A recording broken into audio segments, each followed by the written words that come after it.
Let's go to a call here. Let's go to Michael from Maine. What's up, Michael?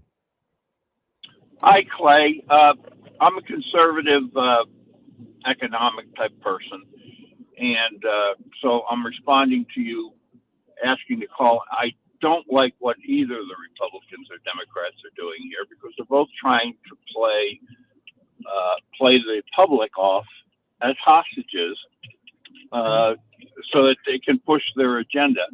And I don't like subsidies, but on the other hand, there has to be a rational national debate about whether we have a health care subsidy for people, or that we go to a pure economic, capitalistic healthcare system.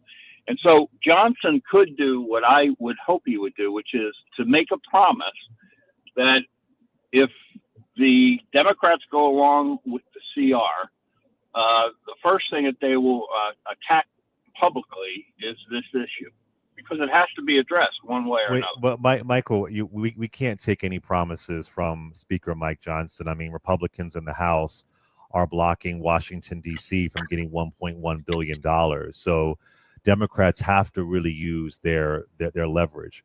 So you voted for Trump in 2016, 2020, and 2024? I did, yes. You did. All right. Do you like right now? I mean, you're saying that you don't like subsidies. Maybe you're the kind of person where you don't rely on subsidies. That's great.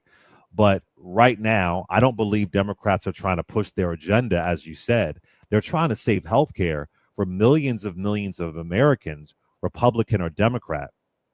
And Republicans are blocking that. And they aren't even in D.C. They're on a 2-week vacation as people are suffering. So this is not a Democratic agenda. This is health care. And your party that you voted for, they are sitting at home, refusing to work. Refusing to work. It's not about an agenda. So do you support what your party is doing right now? Isn't that egregious? What I support is that both sides drop the attempts to extort from the other by political pressure. How are Democrats trying to extort from Republicans, Mr. Michael? How? They're trying to just save health care. Just the only ask are the subsidies. How is that extortion? Because there's more to just the health subsidies that you're talking about, first of all. Like what? And there's all like what? Like what? Like what? You can't say that and not give me like what? Did you see the list of subsidies and grants that are in the proposal from the Democrats? But even beyond that, a caller, to your point, right? Where I can agree with you is, sure, maybe a subsidy isn't the way to go, but Republicans have not authored or issued a plan on how they want to fix America's broken health system. So I agree with you that the idea that we're basing this on private health insurance to fix a broken healthcare system is problematic, but they haven't issued, unless I missed it, Donald Trump, Mike Johnson, John Thune, they don't have a plan to fix America's healthcare system, do they? Did I miss it? You didn't miss it, and I agree with you on that. But let's go down this path. So they do not have, Republicans do not have a plan. What all the polling tells us is majority of Americans in this moment without a Republican plan, seem to like the Affordable Care Act. To keep the Affordable Care Act solvent, to keep the Affordable Care Act working, this subsidy has to be extended. Why can't Republicans just say, because we don't have a plan, and we agree on that point, let's just extend the subsidy until we come up with a plan? Because right now, with Trump's in the last debate, Trump said he had concepts of a plan. And that was when he was debating Kamala Harris last year, and they haven't come up with a plan in a year. You on that one. But here's the point that I think needs to be made.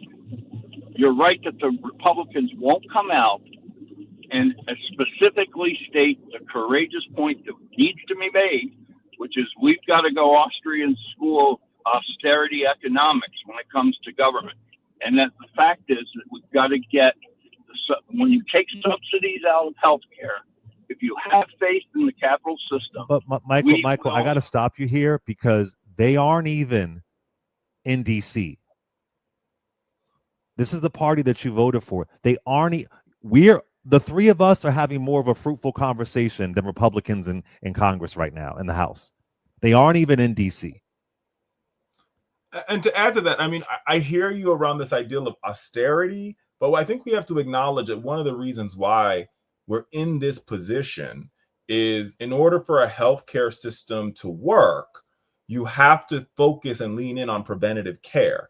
For far too many Americans who are poor and low income, preventative care is not an option because they've been starved of healthcare for But too long. Richard, I get you, but they aren't even working. They aren't even having this Well, no, I conversation. agree. I'm just trying to go back. I'm referring to the caller where he was like No, austerity. but I want the caller to understand that this is that it's been 15 days. They aren't working.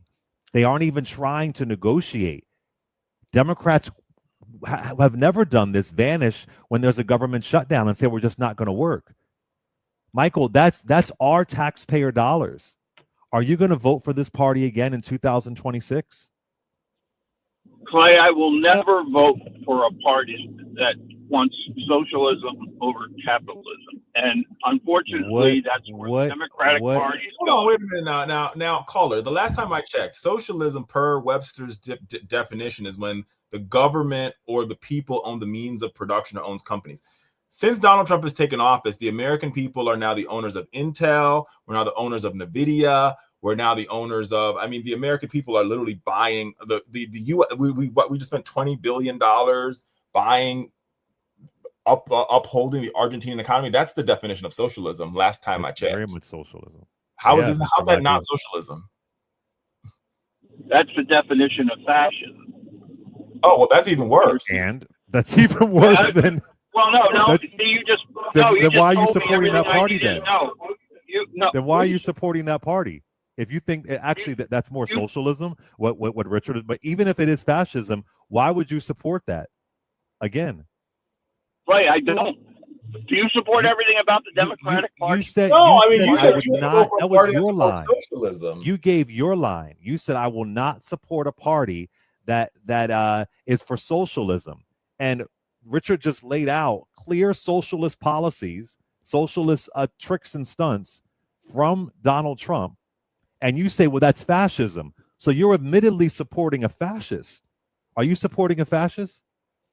I am supporting, other than the fact that they have bought small portions, they don't own NVIDIA. That was an exaggeration. They own they own 10% of Intel. They do own 10% of Intel.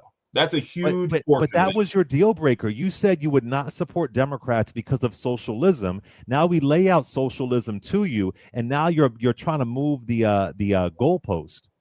This is part of the problem here. If you really believe, I would not support, but he's a fascist. But that's okay with me. This is it's so illogical. Tell me the Trump policy that you really love. I love the closing of the border. I love the deportation of anyone who came into the country illegally.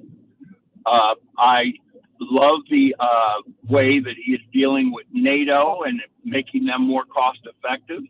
How about the and tariffs? Bringing unison. I like what he's done with the Abraham Accords. I like what's going on in the Mideast because of his influence. How about the tariffs? That are how about the ones decimating America's soybean farmers? Let's just start there. Oh, I'm sorry. I thought you said terrorists. No, I said terrorists. Terrorists have a place. I think that he is. I think he's all over the board, and I'm not sure that he has a concise policy. But I do like the idea. Were you a fan of you mentioned immigration? Were you a fan of Obama, considering he deported more people than any other president in history? So you must have supported Obama, right? I supported not Obama on a lot of things, but I did support him on the deportation. Yes. But you didn't vote for him, though. That's right, because I do it issue by issue, Clay. You do, and you move the goalpost, and you do it issue by issue. You do. When it's socialism for Democrats, you say no. When it's socialism for Republicans, you say that's okay. You even call it fascism. So you gave us some insight. Thank you for your call.